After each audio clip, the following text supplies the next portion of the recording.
welcome back to my channel. So I know that I've been absent. Don't come for me. It definitely was over Labor Day weekend, so a holiday. I hope that you guys went out there and enjoyed yourselves, that you spent time with family, had some good food, because I know I did, which is why I wasn't here. But usually I do try to post over the weekend, so anytime between Friday to Sunday every single week. So if you guys are subscribed to my channel, as well as getting notifications so that you guys are alerted whenever I post, you know, that's the way to go. Now today's video has been highly requested. If you guys, again, if you are subscribed to my channel or if you just came by happenstance, I did post a video about my MCAT score and just kind of gave some general tips and advice for test day. I was getting a lot of feedback and just a lot of commentary on that video talking about if I could go in depth on the CARS section, since I did score a 130 out of a 132, and just whatever advice or tips that I can give specifically to that section. So that's what I'm going to be getting into today. But before I get ahead of myself and jump right into these tips, I do want you guys to take a moment and take a look at the title of this video. Notice how the title says, I'm going to teach you the art of finesse to the CARS section. I am not promising you guys that you guys are gonna ace this section. I am not promising you guys that I'm about to give you the keys to the streets, the keys to success, because I feel like a lot of the videos of like high scoring MCAT test takers, they fail to tell you that they have a natural aptitude for taking tests. They fail to tell you that they have a natural aptitude for doing well on specific sections. I have a natural ability to do well on reading and analysis sections. I always have, even back when I was taking the SAT. English wasn't my major, but maybe it should have been, because you know, when it comes to reading and critical analysis, it's just something that comes natural to me, as I said. And I just think that a lot of people who make these types of videos, they fail to tell you guys that. So then they're giving you like tips and advice that they themselves never followed and that they themselves haven't put to the test. Like, how are you going to be giving me advice and tips on how to do something that you didn't do? That's like you telling me to buy a car that you've never in your life driven. So I don't want to lie to y'all in that capacity. I'm trying to just be honest and tell you straight up, like, that's really kind of the vibe of my entire channel, is that I keep it real at all times. This section is something that just came easy to me. So anything that I'm going to tell you moving forward after this point is really just going to be like how to make your life easier when taking the CARS section, and you know, what hopefully can improve your score. But I'm honestly here to teach you guys how to have a better mindset, a better attitude, and a better approach to this section above all else. Okay, so let's get into it. So the first thing I'm going to talk about is the material that you should be using for the CARS section. And I have to say that honestly, for the reading section, the AAMC material is the best one that you're going to get. So basically getting it right from the horse's mouth, right? The makers of the, the AAMC are the one who curates and makes the MCAT. So like, what could be better than, again, doing practice questions by the people who make the exam itself? Sorry, y'all, I'm thirsty. But I just found that all the third-party material that I used was kind of crappy. I'm looking at you, Jack Weston, in specifically, and y'all better not try to sue me for defamation, because y'all suck. I said what I said. I hate Jack Weston. I hate it. The passages are just absolutely nonsensical. The questions make no sense. Like the answers to the questions, it's just, in my opinion, it's just not at all representative of what it's actually going to be like on test day.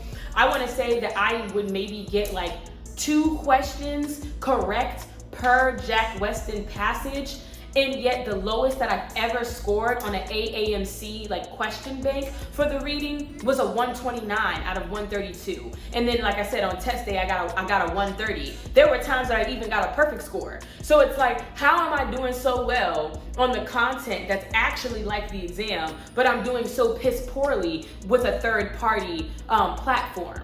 Now, I know that some people prefer that. I know that some people actually like when questions or other things or materials are way harder than what it's actually going to, wow, the sun just disappeared.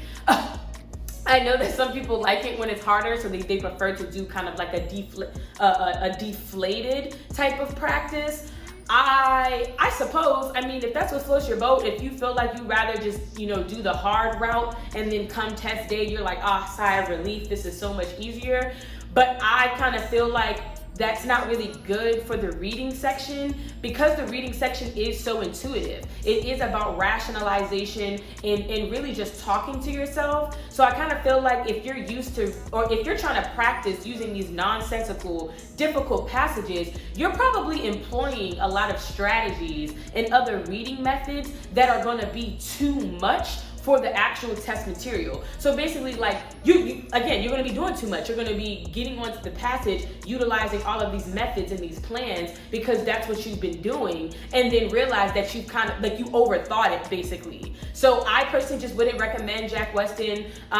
In terms of UWorld, and I think the other popular platform is Next Step. Those ones, in my opinion, are actually kind of easier than the AAMC, as well as like the actual test, because a lot of those passages on UWorld and on Next Step, I believe it's actually called Blueprint now, they are experiment-based passages. And in my opinion, experiment-based passages are like the easiest ones that you can have, because it's so straightforward. It's literally like, here's an example or a sample of participants. Here was the data. Here was the research purpose. Okay, now tell me about what you learned.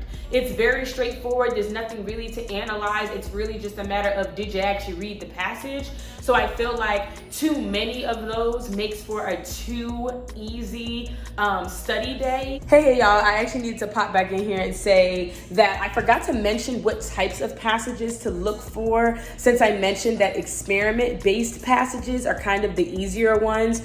You should probably have a lot of practice with like Enlightenment, schools of thought, Plato, Aristotle, the arts. Those types of passages came up a lot, as well as history, just in terms of like the types of information that you're going to be seeing on test day. So just kind of familiarizing yourself with that type of content versus some of the others might do you a lot of justice.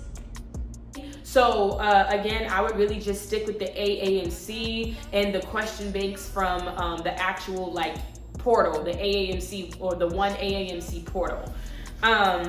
So the next tip that I'm going to give is how often you should study. If you are testing cars every single day, stop it. Stop it. Cease. Desist. Don't do that to your brain cells. As I said, the reading section is straight up reasoning and analysis. You're telling me that you analyze and text every single day? Yeah? Your brain okay? It can't be. No, it's not. Because it's, like I said, it's so easy to confuse yourself on that section. So practicing every single day and going through all of these different strategies, you're just gonna be tired. I would say at the most you should practice twice a week on passages. If you're really struggling, maybe 3 times a week, but I do feel like that's pushing it. What I would actually recommend is that you build up some of that critical reasoning and logic and analysis type of skills outside of a passage bank. You should be reading at home. You should be like enjoying analyzing text like at home. Now that's not to say that you need to be Googling scholarly articles and frying your brain, getting used to dissecting that type of information. That's not what I said. And I actually think that that's more so preparation for like the sciences, when you have those kind of like scientific journal type of layouts. I'm saying that you should be able to read something, or maybe listen to a podcast, or maybe listen to the news. Take a step back, sit down, and ask yourself, what did I learn from this? What was the takeaway? What was the main point? What was the message? Have a conversation with yourself on, as I said, that analysis and understanding of text or just information, period. You should have practice in doing that naturally, rather than, like I said, trying to study like a specific set of passages and questions. Now, For those of you who struggle to answer the questions on time, like you're just taking a very, very long time with getting through each passage and answering the questions, and then you end up kind of leaving a lot of them blank because you ran out of time, my biggest advice to you is you're reading too hard.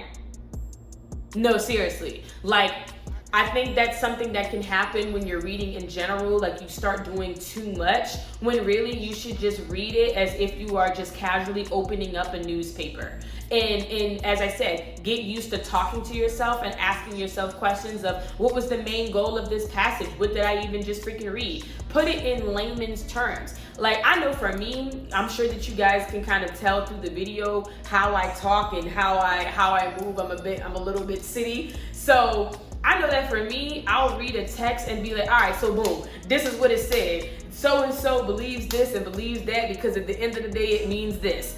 I will really sit there and put it into context like I'm texting a friend. And that's the type of natural attitude and energy that you want to have, because it'll prevent you from thinking too much, working yourself up, and running out of time.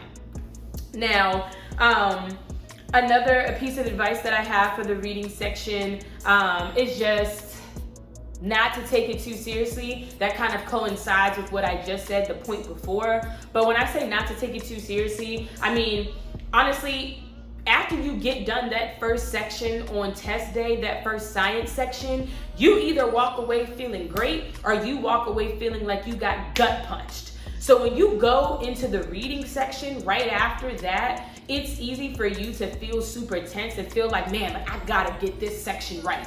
Don't do that, okay? You're probably gonna push yourself over that optimal, optimal threshold of excitement. So you just, again, need to take a deep breath and act like you are reading a piece of news. Man, act like you scrolling on Twitter and you reading a juicy tweet. Try your best to take yourself out of that like super serious mindset. I mean, overall, I kind of feel like that's as in-depth as I can get in terms of advice, because as I said, this is something that I had a natural aptitude for, and I really think that the biggest takeaway here is practicing your critical analysis and reasoning outside of the exam. Not everybody is intuitive, right? Like, some people are gullible, some people just don't read deeply into things, some people read too deeply into things. So I think just kind of having like that natural energy of, I can analyze it if I really need to, like I can read you and read the room if I really need to.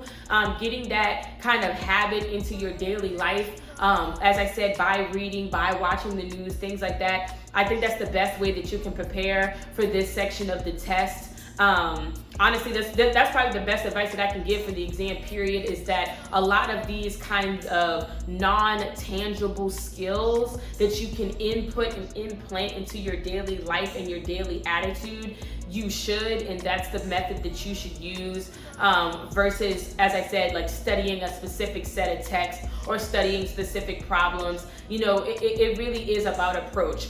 And again, that is what these 528 scorers are not telling you, is that, again, they became naturals at this game, at this MCAT game. They became, you know, what do you say, like geniuses at birth? Like they didn't even have to think about these problems. So stop getting onto YouTube and Student Doctor Network and Reddit and wherever else and reading about all of these long, lengthy, crazy tips and advice from people who, again, they took that test and it was a breeze. Really just try your best to change your mindset and your attitude to get you kind of in a good flow to approach the exam. That's really it. That's kind of the message that I have.